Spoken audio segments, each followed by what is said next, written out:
Muy bien, pues buenas, mi nombre es Rocío, soy estudiante de Psicología de la UNED y vamos con la asignatura de Pensamiento.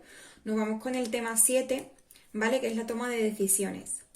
Como siempre, voy a intentar deciros lo más importante, ¿vale? Y aquí, junto a vosotros, voy a hacer mis propios esquemas resumen, más esquemas que resumen, y los apuntes que utilizo para hacer mis propios esquemas también son los de Estefanía Gil de la Mora, ¿vale? Estefanía G. de la Mora. Vale, pues la introducción. ¿Vale? Nos vamos con la intro.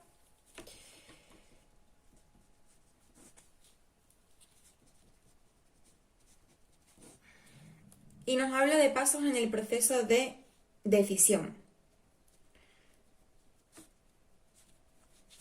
Aquí tenemos dos pasos. Lo importante es que el primer paso es el planteamiento general.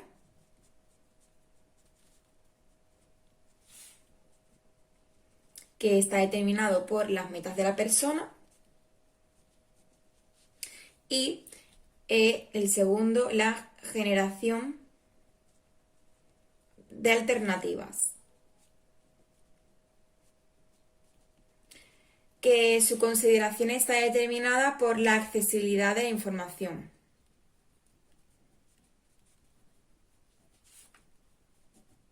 ¿Ok?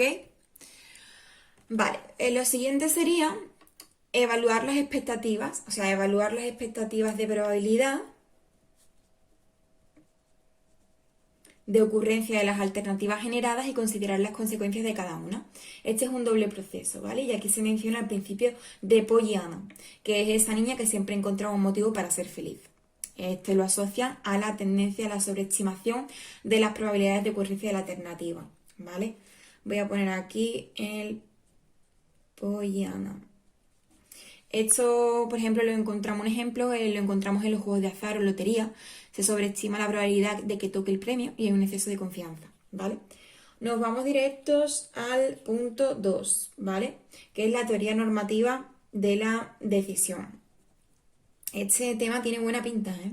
A mí me está empezando a gustar. De la decisión. Y yo hago eso, me estudio los temas que más me gustan. Y los que no me gustan, pues lo estudio, pero menos. Si tengo mucho tiempo, lo estudio más todavía. Y tenemos la decisión, la respuesta, la elección y las expectativas.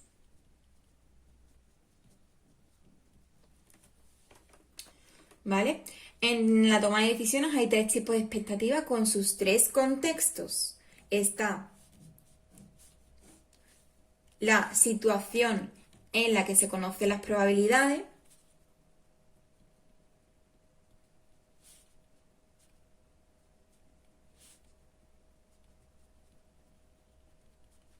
que su contexto es de riesgo.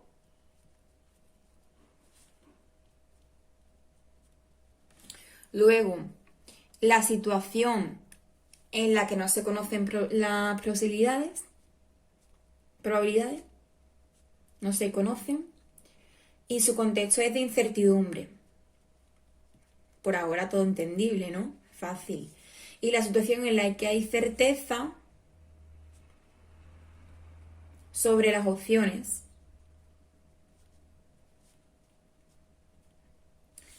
Y solo queda elegir entre ellas. Este contexto es de certidumbre. Por ejemplo, elegir carne o pescado en un restaurante. El de incertidumbre, por ejemplo, podría ser el de seguir trabajando en la empresa o montar un negocio. Y el de, por ejemplo, de riesgo, pues sería comprar o no comprar un billete de lotería. ¿Vale? Y luego, pues obviamente hay unas consecuencias.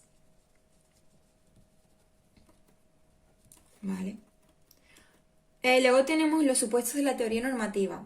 Lo que podemos sacar de aquí, ¿vale? Es que contra más elección, o sea, una mejor elección es un máximo, tenemos un máximo valor esperado, ¿no?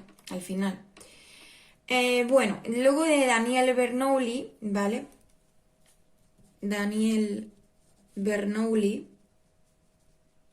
dice que esto habla de como un juego, ¿no? No es realista asumir que el jugador B espere poder jugar un tiempo limitado para obtener un número infinito de monedas a cualquier precio. Y esto es una paradoja, ¿no? Que es la paradoja de San Petersburgo, que lo tenéis igualmente para que lo veáis bien, ¿vale? Porque yo no os lo voy a explicar aquí. Pero bueno, al final se señala que la función de utilidad es siempre creciente, pero cada vez más lenta, es decir, de forma cóncava, ¿vale? En la paradoja de San Petersburgo, cada jugador está dispuesto a entrar en el juego por X monedas, porque la utilidad esperada para cada uno es distinta, ¿vale? Esto lo veis bien y sin más, ¿vale? En la punto 2.1 es la teoría de la utilidad esperada. Esperada. O sea, la prescriptiva, ¿vale? Aquí, pues, es como un modelo estándar de la decisión individual en situaciones de riesgo. Si las preferencias satisfacen los axiomas, existe función de utilidad que las representa. Esto significa que cada atributo tiene una utilidad X, ¿vale? En la contribución al alcanzar las metas. Y tenemos unas ventajas de esta teoría como modelo normativo. Tenemos sus ventajas, ¿vale? Es importante que las sepamos. Que se considera toda la información disponible sobre las diferentes opciones, la comparación entre cualquier par de opciones ya que comparten una misma escala de preferencia y se establece una estructura de preferencias coherente, determinando la utilidad de cada opción. ¿Vale? Simplemente eso. En el 2.1.1 tenemos los axiomas de la teoría esta, ¿vale? Un axioma, ¿no? Tenemos que saber qué es, que en este caso es un principio fundamental e indemostrable sobre el que se construye una teoría, ¿vale? Tenemos el axioma de completitud u ordenamiento completo, ¿vale? Aquí tenemos varios axiomas, que es el axioma y luego los tipos de axioma. En el caso del primer axioma va a ser el axioma de completitud. Este axioma, ¿vale? Para que lo podamos entender, por ejemplo, ¿vale? Tenemos A, B y B, o sea, A es igual a B, B es igual a A, por lo tanto, A y B son iguales. A y B son iguales. Son alternativas del conjunto S, entonces siempre es cierto uno y solo uno de los siguientes enunciados. A se prefiere a B, B se prefiere a A y se prefieren ambas y luego son indiferentes. Cada uno son indiferentes o que se prefieran, ¿vale? El supuesto básico es que no se puede decidir no decidir. Considera las alternativas comparables, la persona o prefiere una de ellas o las considera equivalentes. ¿Vale? Si, por ejemplo, para el año que viene te propones estudiar una de las dos asignaturas que te quedan para terminar la carrera y estás entre psicología de la personalidad o psicopatología, ¿vale? Pues existe este axioma que sería posible, ¿vale? O sea, según este axioma sería posible, 1, psicología de la personalidad se prefiere a psicopatología. O 2, psicopatología se prefiere a psicología de la personalidad. Y 3, realmente ambas te gustan y cualquiera de ellas está bien para elegir el curso que viene, ¿vale?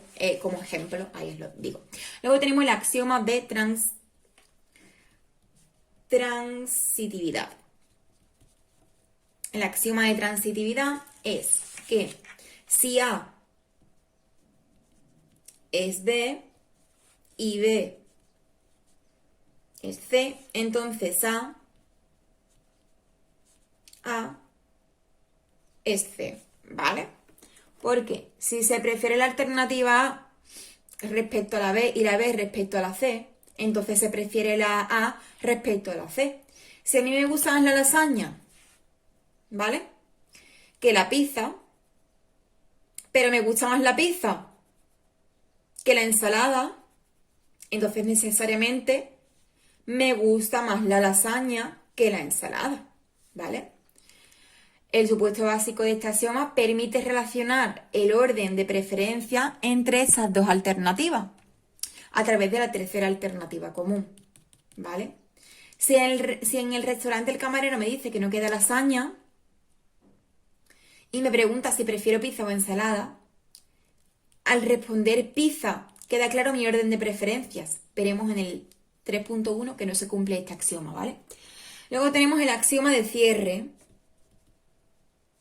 donde si A y B son alternativas de un conjunto S, entonces A, probabilidad de B, también lo son.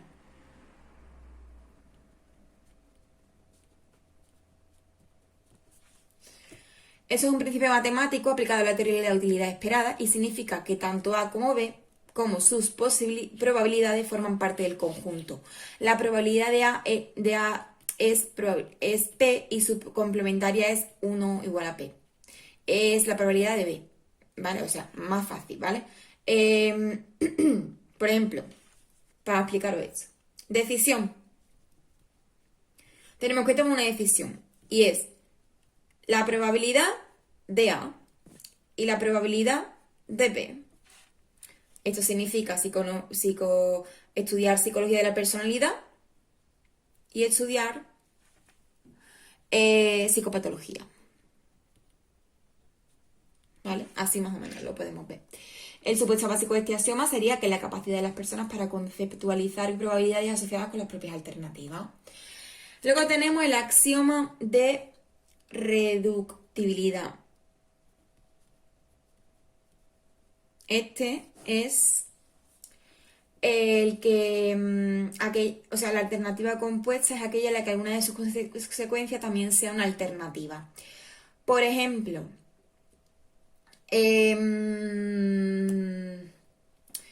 aquí, por ejemplo, es que es muy difícil de verdad. Sería que que A, probabilidad de B, sería Q, que en este caso es que no cunda el pánico, ¿no? Aquí simplemente añaden otra probabilidad, que es la Q, ¿vale? Probabilidad de A, eso se cierra, ¿vale? Y luego A, esto sería así, probabilidad de B. Por ejemplo, en esta axioma se trata de descomponer una alternativa compuesta en una simple. Siguiendo el ejemplo anterior de las asignaturas a elegir, supongamos que existe probabilidad del 75% de elegir psicología de la personalidad, ¿vale? Que es A. Y ya que es cuatrimestral y nos supondrá menos tiempo. Y un 25% de elegir psicopatología. Porque es anual y hay que echarle más horas. A su vez, averiguamos que la probabilidad de que la asignatura de psicología de la personalidad nos resulta asequible es de un 80% de probabilidad. 80%. Y un 20% de probabilidad de la psicopatología. Que nos caiga un examen a echarse a llorar, ¿vale? B. Veamos cómo una alternativa compuesta se puede descomponer en una simple. Pues sería decisión, ¿no? Tengo que tomar la decisión. Sería que A, que es personalidad, ¿vale? Es la probabilidad del 0,75. Y B, psicopatología, que es el 0,25. Pues entonces descompongo que A es más fácil, entonces mi probabilidad es del 80%, y que B es más difícil, entonces sería un 20%, ¿vale? Lo descompondría así, no es muy difícil. Y la simple, esa sería la difícil, pero la simple sería... a ver cómo lo hago. La simple es un poco... A ver, la simple sería que A, ¿vale? O sea, decisión. A ver si lo veis. Sí, lo estáis viendo. Decisión A y B. O sea, A es personalidad. Hemos dicho que es fácil y que la probabilidad es O sea, ponemos TQ de 60%. ¿Por qué? Porque viene del 75 por el 80%. Pues haces la media y se queda como un 60%. Luego, coño. Que psicología de la personalidad sea difícil, pues a un 0,15, porque sale del 75 por el 0,20 del difícil, ¿vale? Y observamos que la suma de A y B es igual a 60 más 0,15 es 75, ¿vale? Y la tercera sería, eso, B, psicopatología. Hemos dicho que la probabilidad más la probabilidad de 1 menos la probabilidad. Bueno, es que las fórmulas de verdad yo las entiendo mejor con los números. Hemos dicho que era 25, ¿no? Pues entonces restamos, no, mentira, sumamos 60 más 15, que es esto, y nos sale 75, ¿vale? Pero bueno, que esto no es importante. Y observamos que los resultados al final son equivalentes, ¿vale? Porque no son el 75, al final son equivalentes. El supuesto básico de este axioma es que las preferencias solo dependen del resultado final y su probabilidad asociada no del proceso a través del cual se obtiene el resultado. Luego tenemos el axioma de independencia.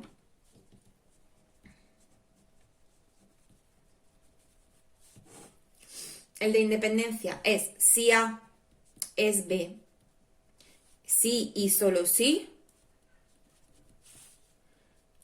A es probabilidad de C y B es probabilidad de C.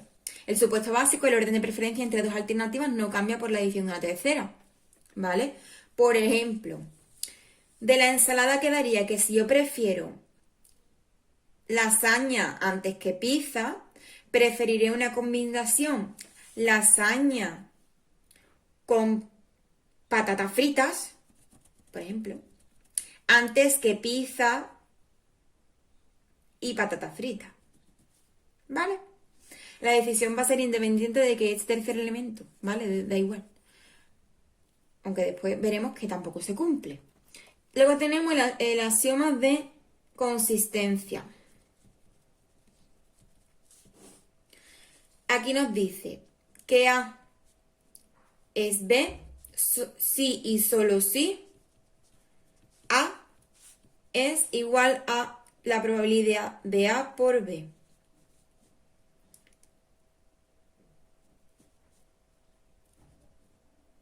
Sí. Entonces, el supuesto básico sería si A prefiere B, entonces preferirá A siempre que se presente con cierta probabilidad. O sea, si está la lasaña, la cual prefiero pizza, me dicen que preferiré cualquier otra opción que me ofrezca la posibilidad de lasaña, aunque fuese la poco probable alternativa lasaña pizza, antes que pizza a secas. Pero bueno, es así, ¿vale? Luego tenemos el de continuidad. El de continuidad es si A es igual a B es igual a C, entonces existe probabilidad de B a probabilidad de C. ¿Por qué? Porque es así, vamos a ver, aquí no habrá opciones infinitamente mejores ni peores que otras. Se puede ubicar la alternativa B entre la A y la C en la escala de preferencias que quiera, ¿vale? Lasaña, pizza, patatas, ¿vale? Existen todas las probabilidades del mundo. O sea, si todos estos axiomas se cumplen, la función de utilidad establece varias cosas, ¿vale? A partir de estas dos propiedades que hay, se construye la curva de la función de utilidad, ¿vale? Y nos ponen un ejemplo, pero no lo voy a decir porque nos vamos a liar aquí, ¿vale? Esto lo podéis ver en la figura 7.5, 7.6, ¿vale? 7.7, etcétera. Pero a tener claro de la teoría de la utilidad de Neumann y Morgenstern, hay que tener unos puntos clave y claros, que son que la utilidad describe las preferencias de un sujeto, que los axiomas imponen las restricciones sobre las posibles relaciones preferencia-utilidad y no determinan cuáles son las preferencias. Cuando se conoce la utilidad designada a una opción, se puede obtener una función de utilidad individual para demostrar que esa persona busca la máxima utilidad subjetiva en la toma de decisiones, siempre que haya preferencias, ¿no? Que sea consistente y coherente a las acciones propuestas, etcétera. Nos vamos al punto 2.2, que son objeciones a la teoría de la utilidad esperada.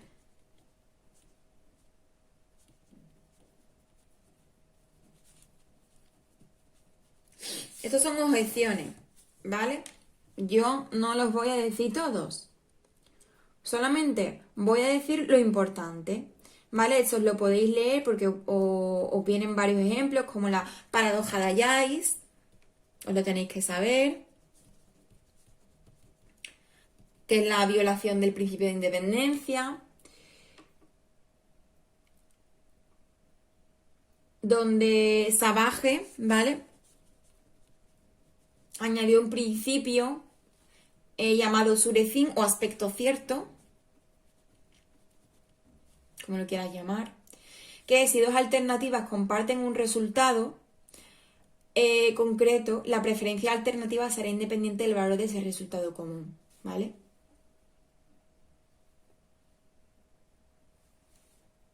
Por ejemplo, si voy al súper a comprar lonchas de jamón y pavo y tengo en la mano una que me ofrece todo el sabor, 10 calorías por loncha y un envase de apertura y cierre fácil, y la otra me ofrece todo el sabor, 15 calorías por loncha y es más barata, mis opciones se van a centrar en las dos últimas alternativas, ya que ambos productos tienen todo el sabor, ¿vale? Y en la tabla 7.2 nos ofrece la paradoja de Allais, ¿vale?, que es donde la vais a encontrar, en la 7.2, con el principio de aspecto de cierto de Savage, ¿vale?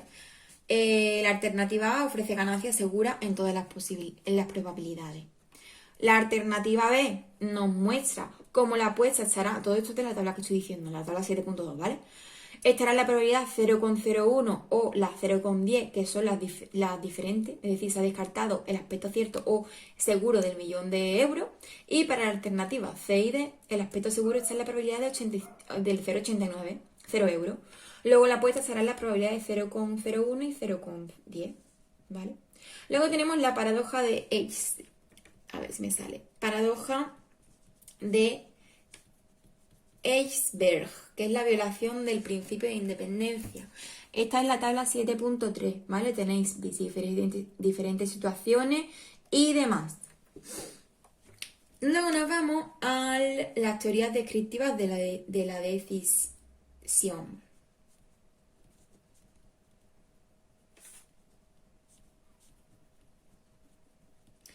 Y aquí hay varios ejemplos de paradojas y violaciones de axiomas. Tenemos en la violación de axiomas de transitividad, pues hay varias que habla de la circularidad que se da en decisiones simples y complejas, ¿vale? El efecto de certeza, ¿vale?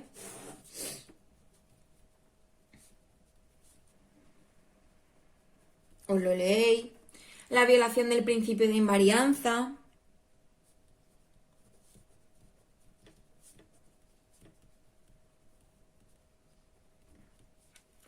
El efecto del marco. Todos estos puntos hay que saberlos, ¿vale? Pero como no son tan difíciles tampoco, ¿vale? Este efecto, no me lo voy a poner a explicarlo a todos. Este efecto, por ejemplo, ocurre cuando los problemas se presentan en términos de ganancias o pérdidas. Ganancias o pérdidas. Le pongo un eurito. Se muestra aversión hacia el riesgo ante ganancia y preferencia ante el riesgo de pérdida, obviamente, ¿vale? Luego, nos vamos directamente a que hay unos atributos positivos que son más importantes cuando se trata de una elección y atributos negativos cuando son más importantes cuando se trata de un rechazo, ¿vale? En resumen, las elecciones no cumplen los acciones establecidos para determinar si la elección es racional. Las personas atienden a la utilidad de cada alternativa para decidir sobre la utilidad global. Se prefieren alternativas ciertas de probabilidad 1 cuando se ofrece ganancia, es decir, la aversión al riesgo. Prefieren el riesgo ante pérdidas de la misma magnitud y hay preferencias que no siguen la lógica y son dependientes del contexto de la tarea. Nos vamos a la teoría 3.1, que es la teoría de la perspectiva.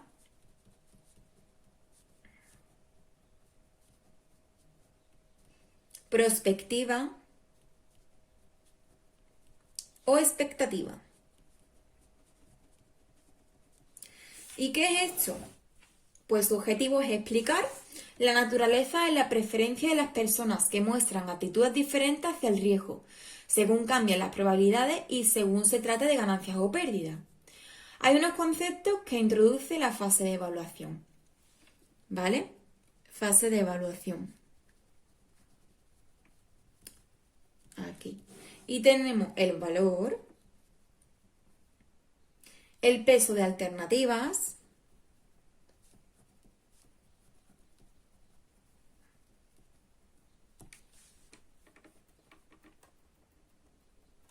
que dentro están los pesos, o sea, son pesos decisorios que guardan relación no lineal en con las probabilidades objetivas, ¿vale? En la tabla 7.9, en la figura, representa la P, ¿no? Ponderada, la probabilidad ponderada de obtener un resultado. Aparece pues, en pesos decisorios que son mayores cuando las probabilidades son bajas, que es la sobreestimulación. Pesos decisorios pierden pendiente y son menores a partir de los tramos centrales de las probabilidades. Subestimación. Pesos decisorios se recuperan cuando las probabilidades son altas. Efecto de certeza. ¿Vale? Si nos fijamos en la figura 7.8, vemos la forma de S de la función del valor, que en el caso de las ganancias es cóncava y en caso de pérdidas es convexa. ¿Vale? Luego os voy a contar un poquito respecto a la fase de edición, que nos dan algunos ejemplos, ¿no? De operaciones para saber y demás las probabilidades y los resultados asociadas a las alternativas. ¿Vale? Fase de edición. Tenemos la codificación de resultados en ganancias o pérdidas.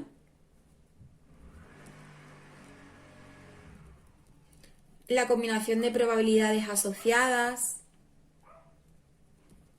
a resultados idénticos.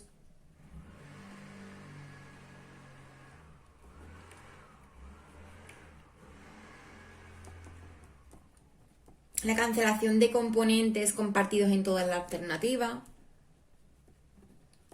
La separación de los componentes de los ciertos de riesgo, ¿no? Editadas las alternativas, se pasaría a la fase de evaluación ya vista. Resumiendo, las aportaciones principales de la teoría de la perspectiva quedan en que la función del valor subjetivo para las ganancias es cóncava. Ganancias es cóncava. La función del valor subjetivo para pérdidas es convexa. Su inclinación es mayor cerca del punto de referencia. A partir de ese punto, la inclinación es mayor en pérdidas que en ganancias. Respecto a los pesos, pues se subestiman las probabilidades moderadas y altas y se sobreestiman las pequeñas y la certeza. Y poco más, ¿vale? Luego tenemos la teoría, que sería la 3.2, la teoría portafolio, que se llama también COMS, que sería CUMS, ¿no? Que es la teoría que incluye el riesgo percibido de cada alternativa como aspecto determinante en la elección de las personas. Y el riesgo percibido es la función de la probabilidad de perder y la cuantía de esa pérdida. ¿Vale? Tenemos también el riesgo ideal y, bueno, pues unos resultados experimentales. Hubo bastantes diferencias individuales, diferencias culturales y demás. Directamente, en conclusión, que cada persona tiene un nivel óptimo de tensión entre la ganancia que desea obtener y la presión al riesgo que puede soportar. Y COMS y WAM pues hace un nivel de tensión entre codicia y miedo. Y aquí existe el umbral de aceptación. que donde las personas no eligieran una alternativa cuya ganancia sea menor que su umbral de ganancias, ni cuyo riesgo sobrepase el umbral de riesgo establecido. Nos vamos al punto 4, ¿vale? Que son los heurísticos para la elección entre alternativas.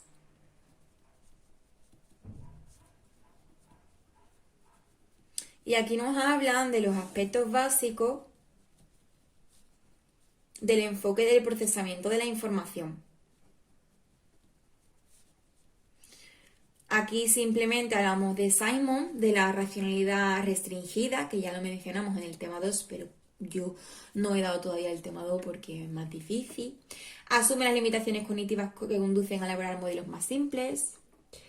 El objetivo es la descripción más realista del proceso de toma de decisiones en la vida cotidiana y su idea central es el sistema cognitivo de recursos limitados que requiere de heurísticos sencillos para seleccionar y procesar la información en la toma de decisiones. ¿Vale? Respecto a su metodología, pues trata de identificar el proceso para después describirlo con los métodos de rastreo del proceso, ¿vale? Donde observan directamente. Estas técnicas tienen dos objetivos: descubrir estrategias y reglas elementales que emplean los sujetos y descubrir rasgos de la tarea y contextos que determinan la selección y uso de las estrategias. Nos vamos al 4.2, que son los criterios de elección bajo incertidumbre.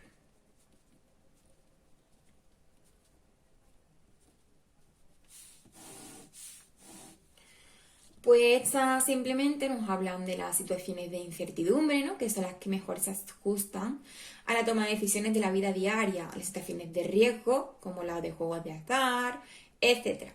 Se denominan los criterios de elección se denominan por reglas de decisión, heurísticos de elección, estrategias de decisión y estrategias de procesamiento de la información.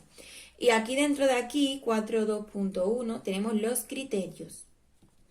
Entre las alternativas son criterios de decisión para la elección de intraalternativas. ¿Vale?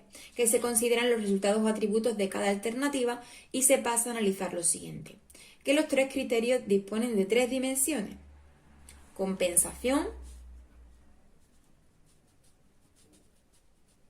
esto que es si es compensatorio o no; escrutinio,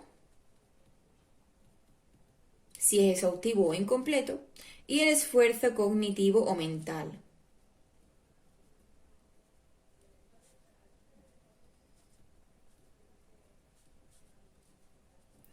Este es muy alto, bajo, medio, ¿vale? O sea, alto, medio, bajo.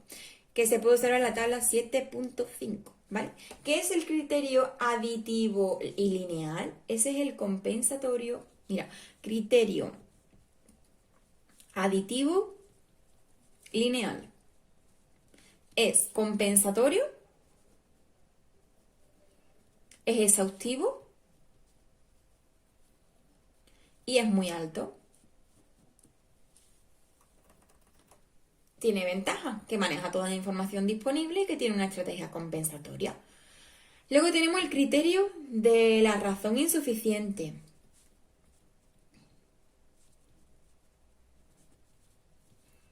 Este es compensatorio. Este es igual que el anterior, ¿vale? Exhaustivo y muy alto. El criterio de dominancia. Este es no compensatorio, exhaustivo y medio.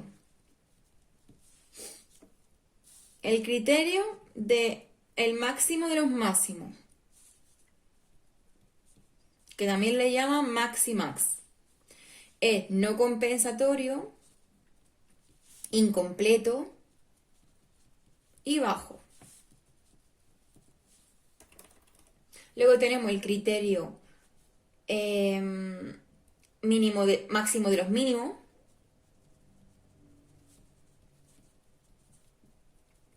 que es no compensatorio, es igual que el arriba, incompleto y bajo.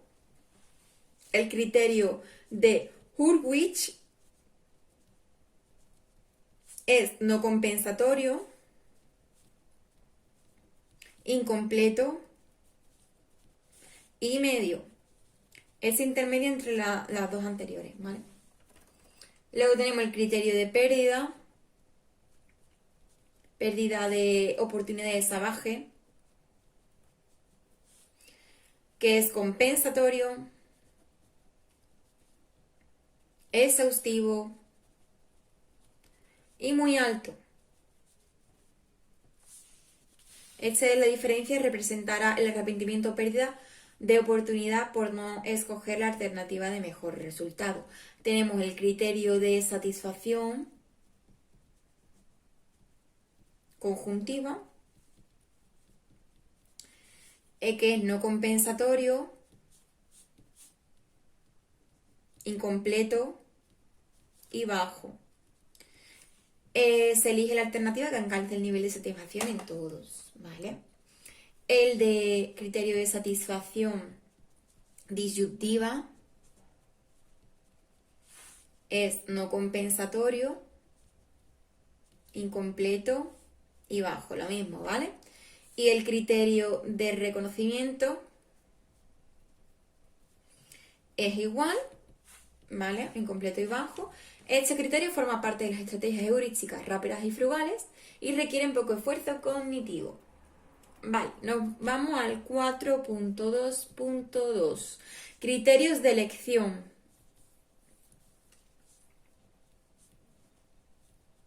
¿Ok? Los criterios son criterios de decisión para elección interalternativas. Interalternativas. Las de antes era intraalternativas y este es interalternativas, ¿vale? Que se compara el valor de cada consecuencia o atributo de todas las alternativas, ¿vale? Y tenemos el criterio de la diferencia aditiva, que es compensatorio, exhaustivo y muy alto. Es comparar cada atributo en un par de alternativas. El criterio lexicográfico es no compensatorio, incompleto y medio. Se determina el atributo más importante y se elige alternativa que presenta mayor valor de dicho atributo. Criterio de eliminación por aspectos.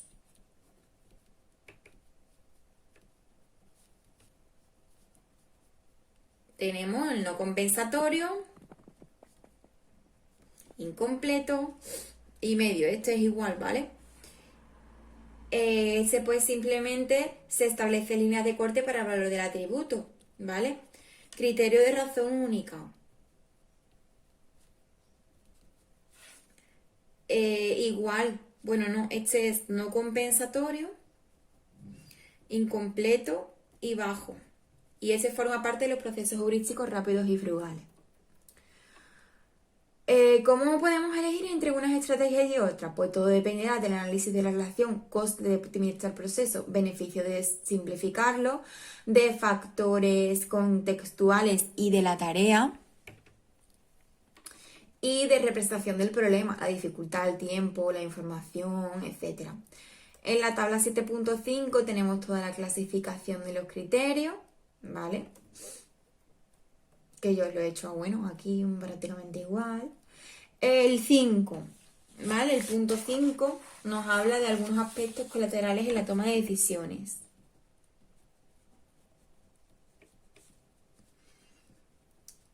Simplemente la necesidad de justificación de respuesta emitida que aparece relacionada con la necesidad de reducir la disonancia cognitiva, ¿vale? El proceso de decisión no es estático, las decisiones no pueden ser invariantes. El estado anímico es muy importante porque los estados de ánimo positivo dan lugar a una búsqueda de alternativas más variadas y a la sobrevaloración de ocurrencia de acontecimientos favorables e infravaloración de los desagradables. Las decisiones pueden estar emocionalmente cargadas, ¿no? En estos casos, las estrategias de elección entre atributos no compensatorios podrían usarse para evitar sacrificar un atributo de suma importante, ¿vale? Luego, Pine y Beta nos dan ventajas y desventajas de distintas estrategias de decisión que se encuentran directamente relacionadas con 4 objetivos.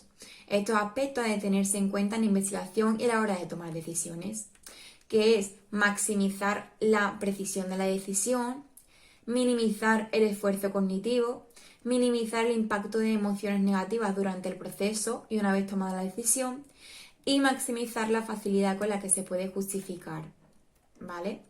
Y hasta aquí estaría nuestro tema 7. La verdad que ha sido interesante, yo lo veo fácil y espero que os guste. Un saludo.